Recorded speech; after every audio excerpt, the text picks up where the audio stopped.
Dan kalau tak baik, kita batalkan. Ini pengkhianatan. Macam dikorup. Nah, bedanya apa dengan Malaysia? Ini Malaysia ini bikin malu doang nih rakyat Asia Tenggara. Kenapa? Karena kalian tahu. Saya kesiankan Perdana Menteri Malaysia. Sekejap di label pro-China dan pro-Rusia ni beberapa bulan lepas kerana berjumpa dengan Presiden Putin, Lavrov. Trump masih lagi tak boleh move on dengan Malaysia. Walaupun dia dah tinggalkan Malaysia, tapi dia masih lagi bercakap pasal Malaysia. Ni Malaysia ni jadi tumpuan dunia. Seluruh dunia perhati Malaysia. Bagaimana kita boleh handle. Benik mengatakan Malaysia tergadaikan. Statement dari mana? Assalamualaikum warahmatullahi wabarakatuh. Jumpa lagi para sahabat dan teman-teman dengan Cak Farhan. Gimana kabar-kabarnya? Semoga kalian semuanya sehat-sehat saja. Yang baru bergabung di videonya Cak Farhan, terima kasih banyak-banyak yang sudah setia menonton di channel ini. Saya doakan semoga kalian semua dimurahkan rezekinya, dipanjangkan umurnya, dijauhkan dari malak bahaya oleh Allah Subhanahu wa taala. Amin amin ya rabbal alamin. Oke para sahabat dan teman-teman, di video kali ini Mas Farhan akan nge-reaction sebuah video yang sudah di-tag di TikTok Mas Farhan tentang Donald Trump sudah mengunjungi Malaysia dan katanya Malaysia itu tergadaikan dengan perjanjian para sahabat. Dan si Benik sudah buka suara lagi, katanya goblok macam itu para sahabat. Dan para sahabat, dan kalian kalau tidak tahu yang sesungguhnya, jangan terlalu cepat untuk membuat statement bahwasanya dekat parlemen Malaysia sendiri ketika ada meeting di media sosial, TV, siaran dari kerajaan langsung, Mas Farhan tengok para sahabat, banyak yang mensokong pemerintah Malaysia ataupun presiden Malaysia para sahabat, bahwasanya memang jadi kerajaan itu sebagai presiden yang ini salah macam itu. Bahkan pemerintah Malaysia, presiden Malaysia buka suara sendiri para sahabat, menyekolahkan orang yang membuat salah statement para sahabat. Dan para sahabat penasaran seperti apa videonya? Kita simak sama-sama. Apa-apa benda boleh komen dekat bawah. Tapi sebelum simak, apa baiknya kalian bantu sokong channel ini dengan like, komen, share dan subscribe-nya. Oke, let's go. Dan kalau tak baik, kita batalkan. Ini pengkhianatan. Macam dikorup. Nak marah pasal apa? Kalau rasa, kajilah dulu. Ni nak bebal pasal apa? Ya. Baca. Saya bagi contoh ini. Saya dah sebut tadi. Saya tak mau dialog with the deaf. Dialog ini dengan orang dengar. Setuju tak setuju tak mengapa. Saya kata China teliti line by line. Apakah keputusan semiconductor rare earth itu preclude segitulah membatalkan kemungkinan kerjasama dengan dia? Tidak. Ada situ exit clause. Security considerations, the law of the land. Dan bagi kita bagi priority kepada Amerika Syarikat. Hari Isnin kita bagi priority kepada China. Saya akan bagi Selatan Afrika 2 minggu lagi, saya akan bagi priority kepada Selatan Afrika. Apa masalah ni? Sebab tu saya kata baca. Jangan marah saja. Baca dulu, teliti. Exit clause itu kadang-kadang kabinet itu tekan dengan serius. Ya, baik. Sebab berapa jumlah macam disebut tentang lebihan dagang. Terima kasihlah. Kalau ikut apa yang ceramah kita dan dialog saya semasa dengan Presiden Amerika Syarikat. Bukan di sini ya, bukan di Macang. Depan Presiden Amerika Syarikat. Saya kata your computation tentang itu kita tak setuju. Sebab kita masukkan perkhidmatan. Kita tak setuju tentang apa yang dia sebut. Sebab itu daripada 25% masa dia kali pertama telefon, dia turunkan esoknya 19. Kita puas hati, kita tak puas hati. Kita setuju, kita tak setuju. Tetapi ini keadaan dia. Ya. Baik. Jadi soal umpamanya rare earth, semiconductor, kita dah sebut. Ya. Dia tidak. Kalau umpamanya American pelaburan Amerika di sini, dia kata okey, pelaburan Amerika ke Malaysia kami tak mau you import ekspor ke China. Tak apalah. Okey, kerana pelaburan dia. Tapi pelaburan China di sini, dia nak bawa balik ke China, dia bawa ke mana-mana dunia, kita tidak menyekat. Sebab tu saya kata kena membaca. Kalau pelaburan China masuk sini, dia kata kami bagi syarat jangan labur, jangan. Itu bukan penjajahan. Dia labur, Kalau kita tak mahu, kita jangan labur lah. Tak payah melabur di sini. Tapi dia melabur terutama dalam dia kata rare earth ni kita dah batalkan ekspor raw. Dia boleh buat. Tapi bagaimana nak kita tafsir? Tak boleh. Negara China boleh. Australia boleh. Jadi sama ada yang sekarang telah sedang dijalankan, tapi saya kata ini dia tak ada clause atau peruntukan yang membatalkan atau melarang. Sebab itu dia sebut situ national consideration, security consideration kita. Okey, ada bangkitkan soal maritime, ketenteraan. Ini dibuat oleh dulu. Menteri-menteri dulu cek dulu masa dulu ada tak perjanjian pertahanan dengan Amerika? Ada. Jadi yang itu kita teruskan. Apa masalah dia? Tapi apa yang kita tekankan? Tidak boleh apa-apa kegiatan dengan Amerika Syarikat yang boleh dilihat sebagai provokatif terhadap negara lain, mana masuk dengan China. Begitu juga dengan China, maritime kita ada, dan bagi kita dengan negara China ini perjanjian dengan Amerika. Ambil tinggal ni, kalau nak gunakan ini untuk perjanjian dengan China silakan. Itu yang kita bolehkan dan kita bahaskan cara terperinci. Tetapi tentulah pasukan tu pasukan yang mahir dan pakar daripada pejabat awam.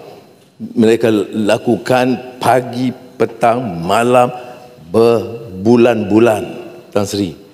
Ini bukan dia bagi draft kita serah begitu, tidak, Tan Sri.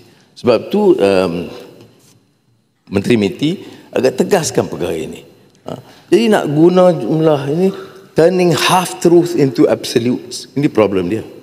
Ya? Dan tak boleh langsung terima apa-apa kebaikan. Satu perkataan bahawa segala yang berlaku dalam ASEAN sama dengan Amerika, dengan China, dengan yang satu yang baik tak pernah dengar, yang ada kutuk saja. Ini masalah aja. Ya. Jadi kalau dengan prasangka begitu, ini jadinya perjanjian ni menyerah, menggadai. Ya. Jadi penjajahan baru tak ada, Tan Sri. Tapi yang perjanjian perdagangan ini semua ada exit clause. Ya. Ada exit clause. Mengapa kita sign juga? Kerana kita perlu pelaburan daripada Amerika Syarikat. Itu saya tidak mau apologetic. Mengapa kita sign juga? Kerana kita perlu pelaburan dan perdagangan tinggi dengan Amerika Syarikat. Ya.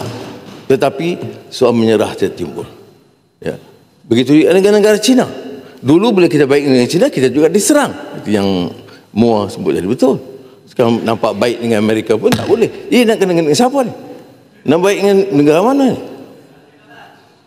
Kelantan dengan Kedah saja. Itu pun saya baik. Saya baik dengan kajian Kedah. Tapi kena dengan semua lah. Jadi sepatutnya hal ini saya rayulah rakan-rakan. Sebelah sini, sebelah sana. Ini soal negara. Tak betul. Saya bukan muda, Tan Sri betul. Saya kerja sedaya upaya saya untuk dapat perhatian negara-negara penting untuk faedah dan masa depan negara kita. Oh, Malaysia untung, Indonesia rugi. Oh, Indonesia digadaikan, Malaysia untung besar sama-sama 19% tanpa menjual negara. Hey! Nah, bedanya apa dengan Malaysia? Ini Malaysia ini bikin malu doang nih rakyat Asia Tenggara. Kenapa? Karena kalian tahu trade defisit Indonesia dengan Amerika Serikat itu cuma 300 triliun. Kita belanja mereka 317 triliun, ya udahlah, pas. Tapi Malaysia sama Amerika trade defisitnya cuma 400 triliun. Lu bayangin, trade defisit cuma 400 triliun, tapi mereka wajib belanja Amerika Serikat hampir 4.000 triliun, guys. Ini kan kebodohan yang luar biasa ini.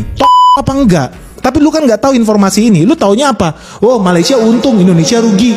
Oh, Indonesia digadaikan, Malaysia untung besar sama-sama 19% tanpa menjual negara. Hey, Malaysia bukan cuma menjual negaranya, dia jual harga dirinya semurah-murahnya. Dia paling hebat di Asia Tenggara. Karena trade defisit dia cuma 400 triliun, tapi dia harus belanja barang sampai 4.000 triliun. Otak lu di mana? Trump masih lagi tak boleh move on dengan Malaysia.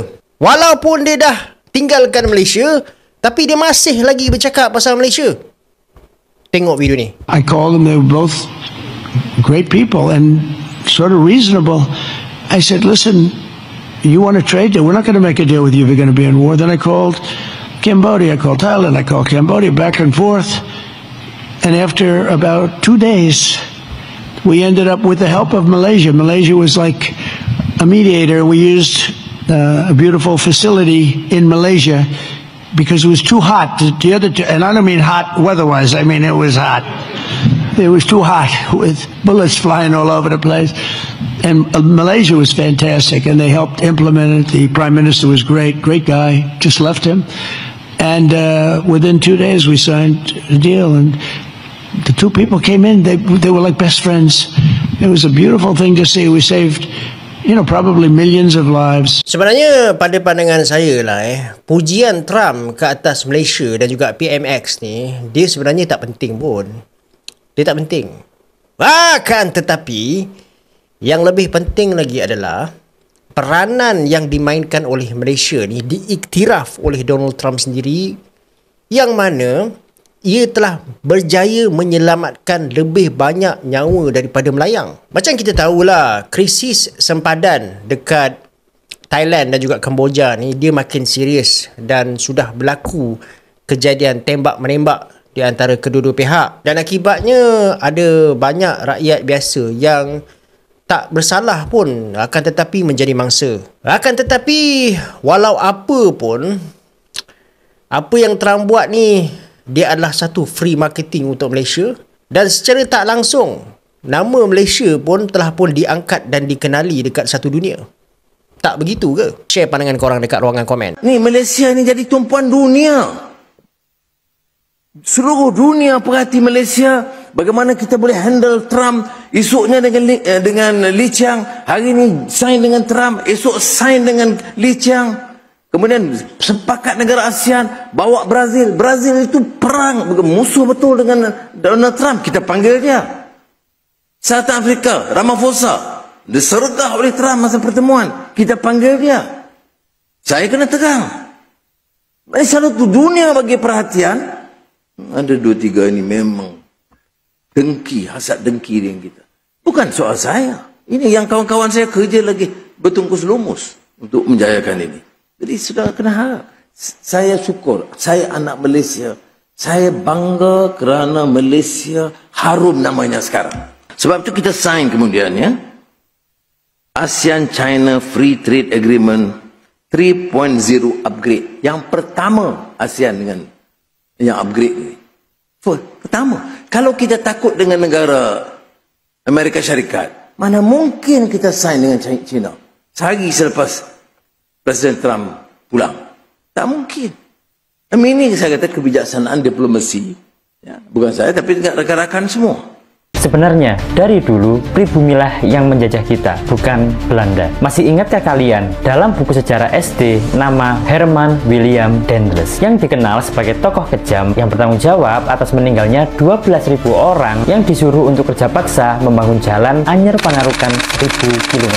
Jalan ini dibangun untuk mobilitas perekonomian dan untuk lintasan militer. Ternyata Daendels ini adalah korban fitnah dari buku sejarah yang kita baca di SD dulu. Kenapa demikian? Daendels adalah seorang yang anti korupsi. Kalau pejabatnya ketahuan korupsi, akan dieksekusi di tempat. Jalan Anyer Panarukan ini dibangun dari ujung barat Pulau Jawa sampai ke ujung timur Pulau Jawa. Ternyata Pak Herman Daendels ini sudah menyiapkan 30 ringgit perak, beras, dan garam untuk menjadi upah para pekerja. Itu angka yang tidak bisa dianggap sedikit di masa itu. Daendels membayarkannya melalui prefek atau pejabat sekelas residen dan diteruskan kepada pejabat daerah sekelas bupati yang dijabat oleh pribumi. Catatan Daendels membayarkan ke prefek ini tercatat dengan rapi. Tapi untuk bupati ke rakyat sampai sekarang belum ditemukan bukti catatan pembayarannya. Alhasil apa? Rakyat banyak yang meninggal karena kelaparan, karena penyakit akibat kerja paksa ini. Yang memaksa siapa? Ya bupatinya, bukan Herman Daendels. Kenapa Daendels ini tidak mau turun tangan ke pribumi? Karena orang Belanda zaman dahulu sangat menjaga jarak dengan pribumi karena perbedaan kasta. Inilah kisah yang mungkin relevan sampai hari ini. Banyaknya tingkat korupsi pejabat daerah sampai pejabat pusat menambah sejarah kelam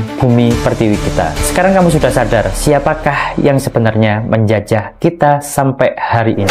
Itu dia para sahabat dan teman-teman, video yang sudah kita simak bahwasanya memang benar para sahabat, kerajaan ataupun presiden dengan tim rekan-rekannya, menteri-menteri lainnya, mereka itu sudah berdiskusi dahulu untuk mengambil keputusan ini para sahabat. Dan memang tidak mudah. Dulu memang Malaysia itu akan dikenakan tarif 24% para sahabat, dan Indonesia sudah turun 19%. Banik ini selalu merendahkan Malaysia. Tengoklah, kita sudah turun 19% macam itu. Dan Malaysia masih berapa? 24% macam itu. Dan akhirnya setelah Malaysia berhasil berunding dengan si Donald Trump, berhasil menurunkan tarif dengan setara 19%, dia tutup mulut para sahabat. Dan ketika ada kemuncak ASEAN, katanya Malaysia ini tergadaikan macam itu para sahabat. Ini merupakan sudah terlalu diangan-angan dulu macam itu. Sebelum itu terjadi sudah diangan-angan dulu, diprediksi, padahal yang sudah naik di pakar-pakar menteri-menteri ekonomi yang ada dekat Malaysia memang diajungkan jempol para sahabat. Siapa yang tidak tahu dengan ekonomi, dengan pelancongan dan juga investasi investor yang ada dekat Malaysia itu? Siapa yang tidak mengajukan jempol dekat Malaysia ini para sahabat? Kalau dekat negara kita, kalau lari dari IKN, investornya lari dari IKN, itu sudah biasa para sahabat. Tapi kalau dekat Malaysia, berpuluh-puluh investor, berjuta-juta investor datang ke Malaysia macam itu para sahabat. Jadi tak perlulah kita menyalahkan mana yang baik. Kita tengok saja, tengok cari pembenaran dulu macam itu. Jangan selalu membuat statement merendahkan Malaysia macam itu para sahabat. Mungkin videonya sampai di sini para sahabat, dan teman-teman apabila ada kata benda yang silap, masalah minta maaf sebesar-besarnya, mohon dibenarkan di kolom komentar. Assalamualaikum warahmatullahi wabarakatuh.